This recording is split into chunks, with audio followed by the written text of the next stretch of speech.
আসামের ভয়াবহ বন্যায় ক্ষতিগ্রস্ত মানুষের পাশে দাঁড়াতে ত্রাণ সংগ্রহ অভিযানে আয়োজন করেছে হকার্স কর্নার ব্যবসায়ী সমিতি ও মহাবীর স্থান ব্যবসায়ী সমিতি। এই মানবিক উদ্যোগে অংশ নিয়ে পর্যটন মন্ত্রী শঙ্কর ঘোষ বলেন, দুর্যোগের সময় বিপদগ্রস্ত মানুষের পাশে দাঁড়ানো সকলের নৈতিক কর্তব্য। আগামী কয়েকদিন ধরে চলবে এই ত্রাণ সংগ্রহ অভিযান এবং সাধারণ মানুষকেও এতে অংশগ্রহণের আহ্বান জানিয়েছেন আয়োজকরা।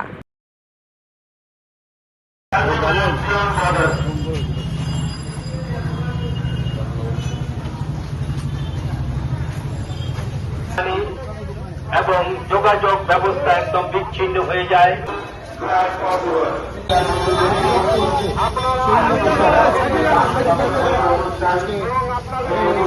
অভিযান আরম্ভ হয়েছে বন্যাচারের লোকদের জন্য। এই বন্যাচারের যে সূচনা করার জন্য আমাদের মধ্যে উপস্থিত আছেন আমাদের সকলের প্রিয়, আমাদের শিলিগুড়ির বিধায়ক, পশ্চিমবঙ্গ সরকারের পর্যটন মন্ত্রী মাননীয়। বন্যা দুর্গত মানুষের পাশে দাঁড়ান এবং মুক্ত হস্তে দান করুন। আমাদের মধ্যে উপস্থিত হয়েছেন ডক্টর শঙ্কর ঘোষ মহাশয়। প্রথমত আমি ধন্যবাদ জানাবো হকার্স কর্নার ব্যবসায়ী সমিতিকে।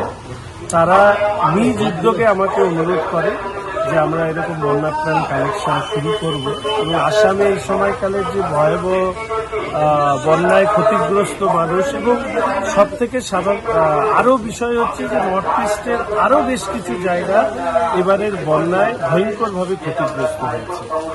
আমাদের সরকারি স্তরে বা জনপ্রতিনিধিগতভাবে নিশ্চিতভাবে আমরা আমাদের মতন সহযোগিতা করব। আমি আমার শহরের মানুষ এবং এর মাধ্যমে আমি বার্তা দিতে চাই যে প্রত্যেকেই যাতে এই ত্রাণ সংগ্রহ করে চিফ মিনিস্টার রিলিফ ফান্ড বা আসামে বন্যা দুর্গতদের জন্য বিশেষ যে তহবিল, সেই তহবিলে সরাসরি যদি ওনাদের কাছে পাঠান, আর্থিক সহযোগিতা যদি পাঠান, নিশ্চিতভাবে মানবিকতার দিক থেকে এবং আমরা প্রতিবেশী রাজ্য হওয়ার কারণে এই কাজে সবাইকে যুক্ত হওয়ার জন্য অনুরোধ করছি।